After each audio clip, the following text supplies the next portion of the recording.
یہ میری طرف ہی کیوں دیکھ رہا تھا؟ میں تو اسے جانتی تک نہیں، وہ اب تک اسی کیفیت میں تھی۔ شکر ہے مصیبت ٹل گئی۔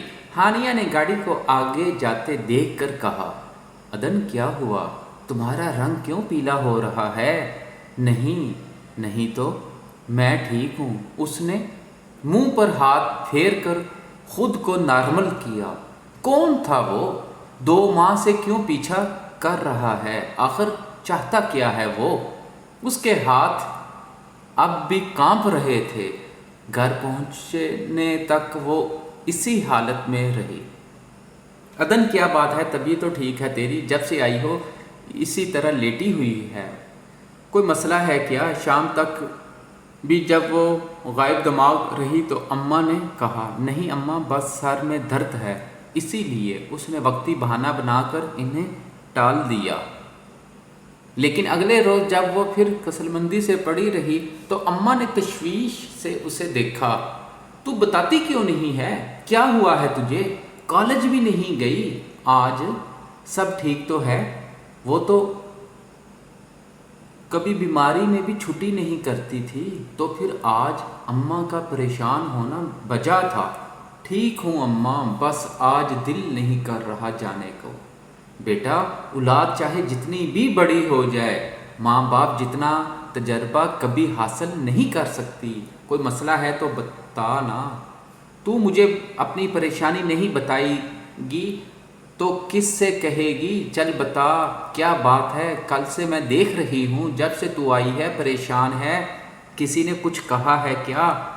اف اماں، آپ کی تو CID والی نظر ہے۔ کچھ نہیں ہوا مجھے، بس بور ہو گئی ہوں روز روز جا کر، اسی لیے سوچ رہی ہوں 2-4 چھٹیاں کر لوں۔ اسٹڈی کا برڈن ہے اور کچھ نہیں۔ خواہ مخواہ اتنی ٹینشن نہ لیا کریں۔ وہ ہنستے ہوئے ان کی گود میں سر رکھ کر لیٹ گئی۔ اماں کی اندر تک اتر جانے والی نظروں سے وہ واقعی گھبرا گئی تھی۔ پہلے تو جی میں آیا کہ سب کچھ انہیں بتا دے، مگر اماں کو بتانے کا مطلب کالج سے ہمیشہ ہمیشہ کے لیے چھٹی تھا۔ وہ تو اس کے معاملے میں حد سے زیادہ محتاط تھی۔ اس کا گریجویشن کا آخری سال تھا، اب وہ گھر بیٹھ کر اپنی ساری محنت پر پانی نہیں پھیر سکتی تھی۔ ہاں، وہ ابھی کچھ دن کالج نہیں جائے گی، ہو سکتا ہے سب ٹھیک ہو جائے۔ وہ اماں کی گود میں سر رکھے سوچ رہی تھی، میں ٹینشن نہیں لوں گی تو کون پرواہ کرے گا تیری؟ بس ایک ہی بات یاد رکھنا، ماں باپ سے کبھی کچھ نہیں چھپاتے۔ وہ عمر کے جس بھی حصے میں پہنچ جائیں، ان کے پاس اولاد کے ہر مسئلے کا حل ہوتا ہے۔ ایک بار والدین کا سایہ سر سے اٹھ جائے تو کہیں جائے پناہ نہیں ملتی۔ وہ اس کے بالوں میں ہاتھ پھیرتے ہوئے سمجھا رہی تھی۔ اماں کی باتوں سے لگ رہا تھا کہ وہ مطمئن نہیں ہوئی، مگر پھر بھی انہوں نے اسے دوبارہ نہیں کریدا۔ دائن، تمہاری ممی بہت پریشان ہے تمہاری وجہ سے۔ طلال نے ریموٹ سے چینل چینج کرتے ہوئے کہا۔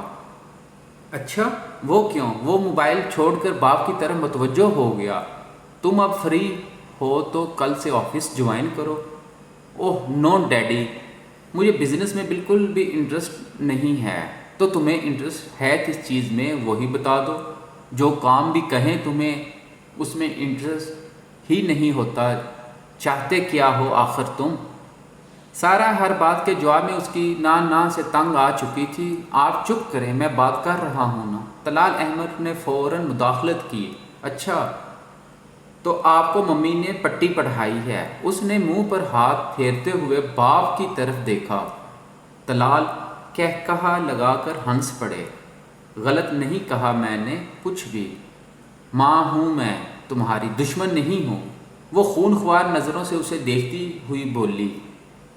الیکشن سر پر ہیں، میں آفس کو پراپر ٹائم نہیں دے سکتا، سو تم اب آفس جوائن کرو۔ بلکہ ایسا کرو، اپنی کمپنی کو ہی دیکھو تو زیادہ بہتر ہے۔ بہت مانگ ہے اس کی پروڈکٹ کی۔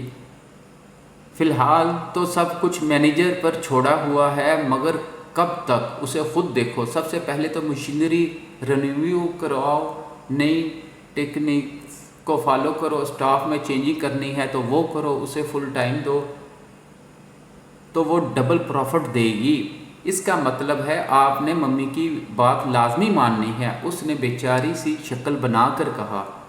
ظاہر ہے یار، واپس تو گھر ہی آنا ہوتا ہے، طلال نے آہستہ سے کہا۔ وہ دونوں نے کہا لگا کر ہنس پڑے۔ حالانکہ میں چاہتا تھا آپ مجھے تھوڑا اور ٹائم دیتے، ابھی تو میں ٹھیک سے انجوائے بھی نہیں کر سکا۔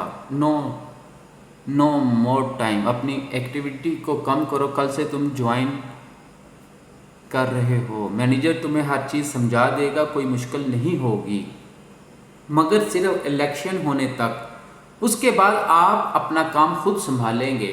اس نے بھی لگے ہاتھوں شرط رکھ دی۔ ہاں ٹھیک ہے، طلال نے سر ہلایا۔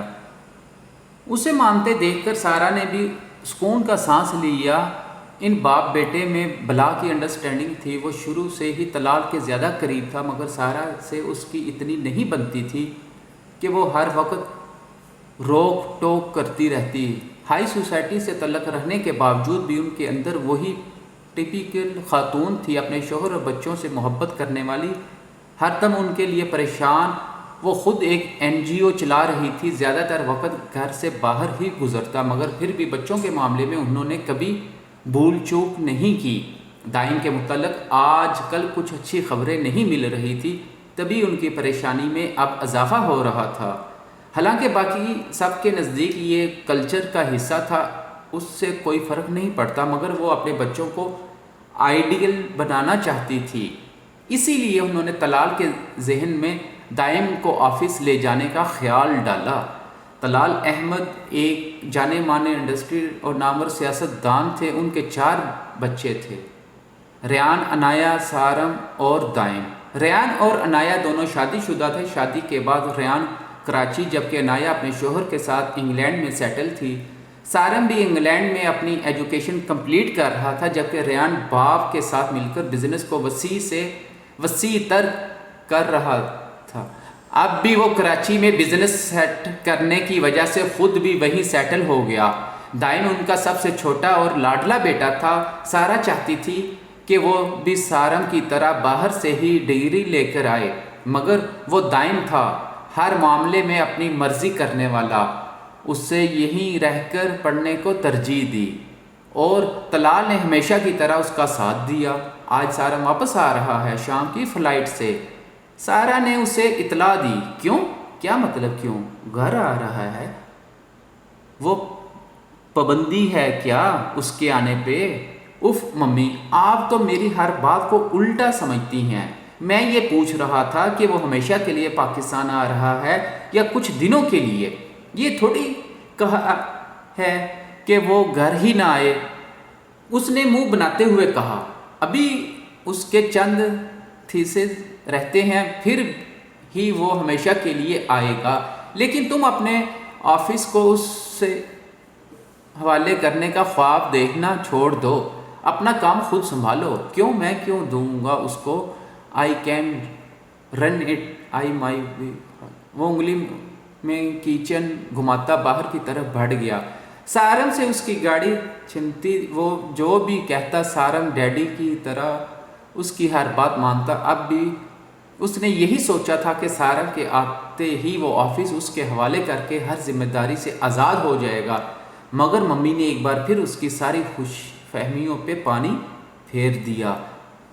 رات کے اس پہر وہ اپنے دوستوں کے ہمراہ سڑک پر آوارہ گردی کر رہا تھا۔ آج ارسلان کیوں نہیں آیا؟ اس نے چیونگم منہ میں ڈالتے ہوئے باقی دونوں سے پوچھا۔ اس کا ٹھکانہ گرلز کالج ہے، میرا تو خیال ہے وہ رات کو بھی وہیں کھڑا رہتا ہے۔ احمد اس کے ہاتھ پہ ہاتھ مار کر ہنسا، تبھی اس کے موبائل کی بیل ہوئی۔ ہیلو، ہاں لو، وہ میرے سامنے ہی ہے، خود ہی اس سے بات کر لو۔ احمد نے موبائل اس کی جانب بڑھایا۔ اس نے اچنبے سے فون پکڑ کر کان کو لگایا۔ ہیلو کے جواب میں نسوانی آواز سن کر اس نے فون کان سے ہٹا کر اسکرین آن کی۔ اسکرین پہ موجود نام دیکھتے ہی ماتھے پر بل پڑ گئے۔ اس نے فون کاٹ کر واپس احمد کی طرف اچھال دیا۔ تجھے کون سی آگ لگی تھی جو پہلی بار میں ہی میرے متعلق ساری انفارمیشن اسے دے دی؟ عجیب بلا پیچھے پڑ گئی ہے، احمد نے جواب میں ہنستے ہوئے موبائل کیچ کیا۔ تو اس کا فون کیوں نہیں اٹھاتا؟ وہ بیچاری ہمیشہ یہی کہتی ہے، میں جب بھی اسے فون کروں اس کا نمبر آگے سے مصروف ہی ہوتا ہے۔ میں نے اس کا نمبر بلیک لسٹ میں ڈالا ہوا ہے۔ اس کی بات سن کر ان دونوں کے منہ سے ہنسی کے فوارے پھوٹ پڑے۔ ویسے ایک بات تو ہے،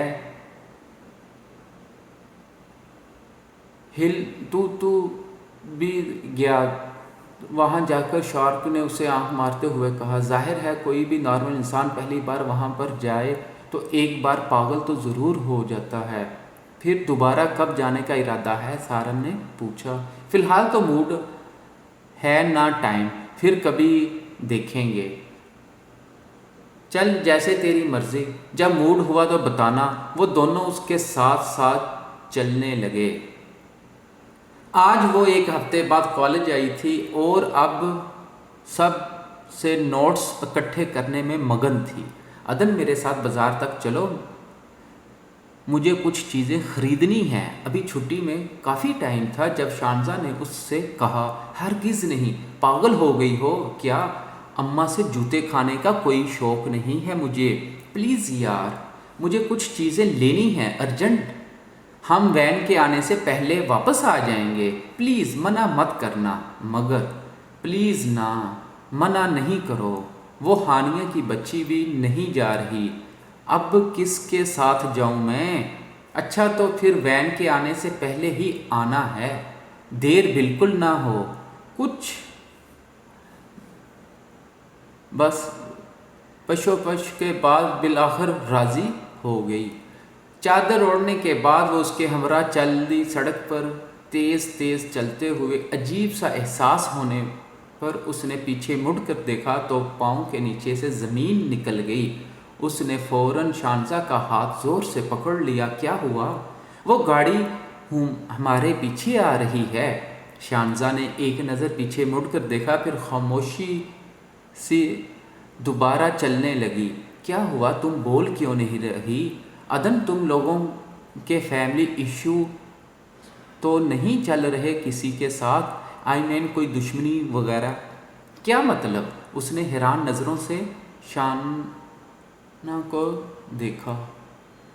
تم پچھلا ایک ہفتہ کالج نہیں آئی تو پورا ایک ہفتہ ہی اس گاڑی نے بھی وین کا پیچھا نہیں کیا، مگر آج ہی یہ گاڑی پھر سے جسٹ شٹ اپ شانزا، تم مجھے ایسا سمجھتی ہو؟ نہیں یار، تم غلط سمجھ رہی ہو۔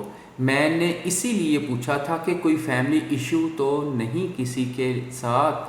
اس کے دماغ میں جکڑ چلنے لگے۔ ہماری تو کسی کے ساتھ کوئی دشمنی نہیں ہے، تو پھر یہ کون ہے؟ ایک بات تو واضح تھی کہ وہ اسی کے پیچھے آتا تھا۔ خوف نے چاروں طرف سے اسے اپنی لپیٹ میں لے لیا۔ شانزا واپس چلو، مجھے بازار نہیں جانا۔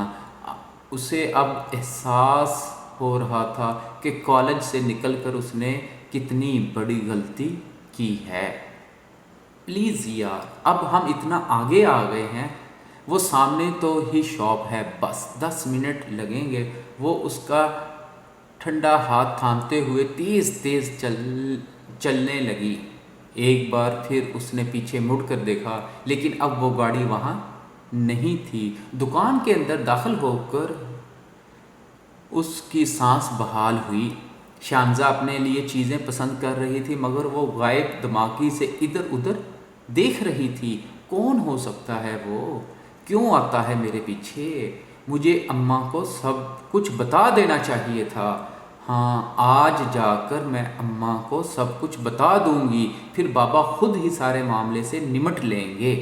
وہ کھڑی سوچ رہی تھی کہ شانزا نے اس کا کندھا ہلایا۔ چلو چلیں، ہو گئی شاپنگ؟ ہاں ہو گئی۔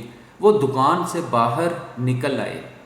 پریشان مت ہو، تم انکل سے بات کرنا، سب ٹھیک ہو جائے گا۔ اچھا یہ دیکھو میں نے تمہارے لیے خریدا ہے۔ کہاں گیا؟ ادھر ہی تو تھا۔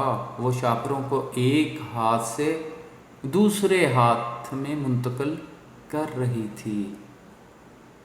اوہ نو، اب کیا ہو گیا؟ یار وہ ریڈ بیگ تو وہیں پہ رہ گیا۔ اس نے افسوس سے ماتھے پہ ہاتھ مارا۔ تم پاگل ہو گئی ہو کیا؟ دھیان کہاں تھا تمہارا؟ اب پھر واپس جانا پڑے گا، اگر وین آ گئی ہوئی تو۔ سوری یار، وہ پیچھے ہی تو ہے دکان، میں ابھی لائی، بس 1 منٹ۔ وہ دوڑتے ہوئے واپس اسی دکان میں گھس گئی۔ عدن وہیں سڑک پر کھڑی پیچھے مڑ کر اسے دیکھ رہی تھی۔ السلام علیکم مس عدن نواب عالم، کیسے مزاج ہیں آپ کے؟ وہ جو کوئی بھی تھا اس کے بالکل قریب آ کر کھڑا ہو گیا۔ کون ہو تم؟ وہ بدک کر 2 قدم پیچھے ہٹی۔ یہ بھی پتہ چل جائے گا، اتنی جلدی بھی کیا ہے؟ یہ کہہ کر اس نے اسے بازو سے پکڑ کر پاس کھڑی کار کی جانب گھسیٹا۔ چھوڑو مجھے، کون ہو تم؟ کہاں لے کر جا رہے ہو؟ چھوڑو مجھے، بچاؤ۔ وہ چیختے ہوئے لوگوں کو مدد کے لیے پکار رہی تھی۔ چھوڑ دو اسے، کون ہو تم؟ کہاں لے کے جا رہے ہو؟ ارد گرد کے لوگ یہ منظر دیکھ کر اکٹھے ہو گئے۔ ان میں سے فوراً ایک آگے بڑھ کر بولا، مگر سامنے والے کے پاس ریوالور دیکھتے ہی اس کی زبان بند ہو گئی۔ 1 منٹ کے اندر دفع ہو جاؤ سب یہاں سے، ورنہ ادھر ہی بھون دوں گا۔ اس نے ریوالور کا رخ ان لوگوں کی جانب کیا۔ 2 سیکنڈ میں ہی وہاں سے ہر کوئی غائب ہو گیا۔ اس نے دھکا دے کر عدن کو گاڑی کے اندر ڈالا۔ اندر بیٹھی عورت نے فوراً اس کی ناک پہ رومال رکھ دیا۔ بے ہوش ہونے سے پہلے آخری چیز جو اسے نظر آئی وہ اس ماسک والے شخص کا چہرہ تھا۔